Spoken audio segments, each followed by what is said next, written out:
Chad the Chipmunk and Kyle the Caterpillar, A Tale of Two Feeds. Introduced Chad the Chipmunk, a total planning pro. He was always on his grind, meal prepping acorns like it was his full-time job. Gotta secure the bag for winter, he'd chirp, meticulously sorting his stash. Then there was Kyle, the Caterpillar, a true vibe curator. He lived for the moment, munching on lush green leaves, totally unbothered by future worries. YOLO, Chad, these leaves are bussin', he'd exclaim, a happy grin on his face. Chad would just shake his head. Bro, you gotta think long term. Winter is coming, and those leaves won't last forever. But Kyle was too busy living his best life, soaking up the sun and enjoying every single bite. As autumn painted the forest in fiery hues, Chad worked tirelessly. He had his meal prep containers, hollowed out nuts of course, filled to the brim, his pantry stacked with enough acorns to last him through the chilliest months. He was basically an efficiency expert.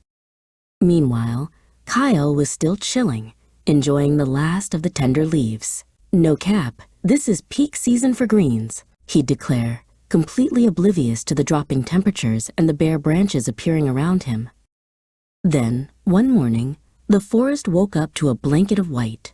Winter had officially arrived, and it was cold.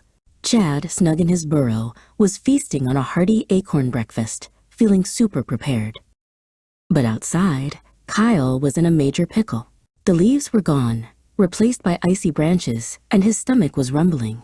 Bruh, where did all the food go? He shivered, realizing his live-in-the-moment philosophy had a major flaw. Chad, hearing a faint whimper, peeked out. He saw Kyle, shivering and looking totally famished. His heart went out to his friend. Yo, Kyle, come on in, I got you, Chad called, opening his burrow wider. Kyle gratefully crawled into the warmth. Chad shared some of his precious acorns. See, I told you about planning, my dude, Chad said gently. But I also made sure to enjoy the sunny days too. Kyle nodded, munching slowly. You're right, Chad. It's about balance. Gotta secure the bag, but also gotta enjoy the journey. From that day on, Kyle learned to plan a little, and Chad learned to chill a little more. They both lived their best lives, together.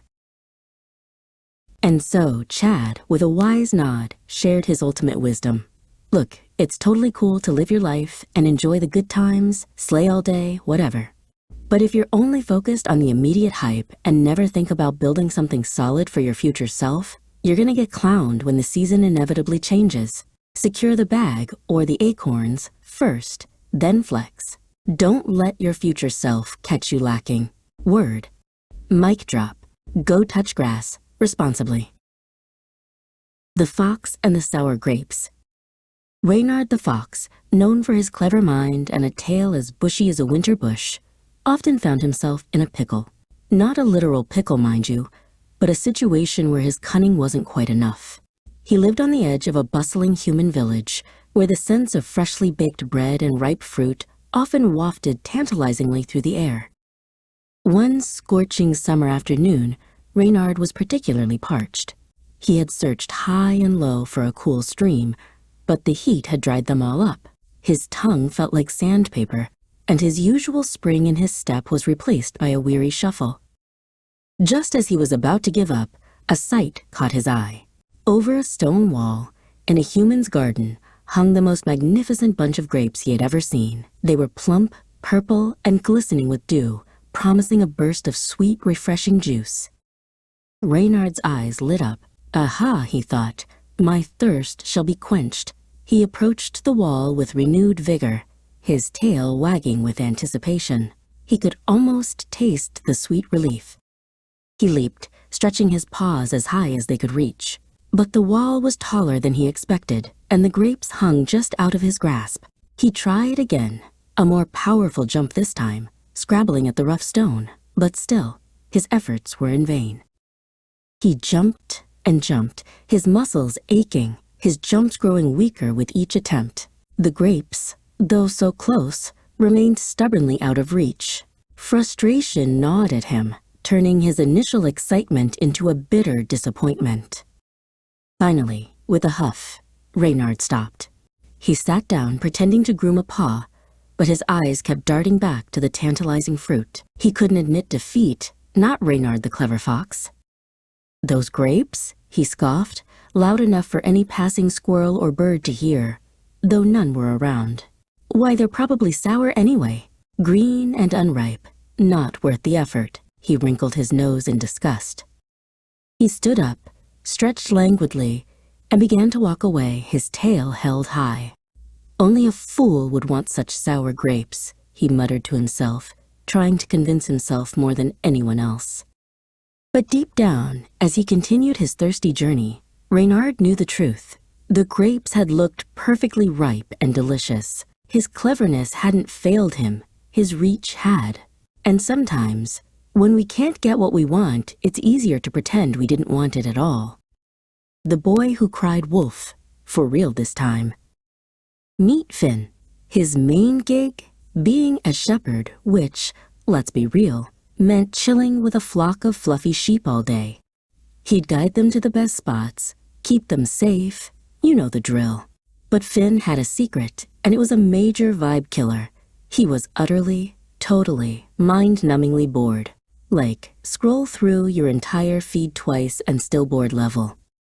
One sunny afternoon, a wild thought hit him. "Okay, Bet," he probably thought. "Wolf! Wolf!" he screamed, full volume. "A wolf is totally coming for my sheep." The villagers, busy with their own stuff, dropped everything faster than a viral TikTok challenge and rushed up the hill, ready to throw down. When they finally made it, huffing and puffing, they found Finn absolutely cackling. "LOL. Gotcha," he announced. "No wolf, just me being me." The villagers were not feeling the humor. They collectively rolled their eyes, muttered about wasted time, and slowly made their way back down the hill. A couple of days later, the boredom hit different. "Wolf! Wolf!" he yelled, amplifying his voice like he was going live.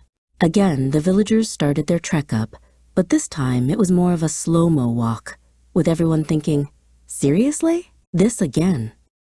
And, you guessed it, Finn was cracking up. "Double tap fooled you," he declared. This time, the villagers were beyond annoyed. "Finn," a farmer warned, looking him dead in the eye, "if you keep pulling these stunts, no one's gonna believe you when it's actually for real." But Finn just shrugged it off.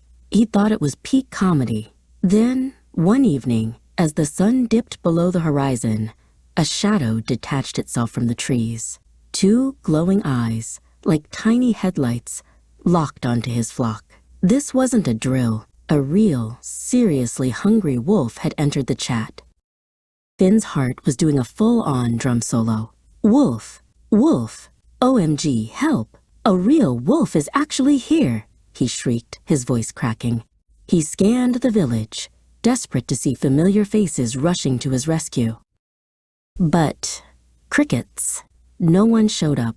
The villagers heard his frantic calls, but they just let out a collective, "Ugh, Finn's at it again." They muted his desperate shouts and went back to their dinners, scrolling through their own thoughts. Finn watched in pure horror as the wolf, a total menace, closed in on his flock. He tried to shoo it away, but he was just a kid against a beast. One by one, his precious sheep either ghosted him and scattered or, well, you know. When morning finally hit, Finn was completely alone. His whole flock gone. He sat on the hill, tears streaming down his face, and it finally clicked. If you're constantly capping, when you actually drop truth bombs, no one's gonna believe you. And sometimes, that's a seriously harsh reality check.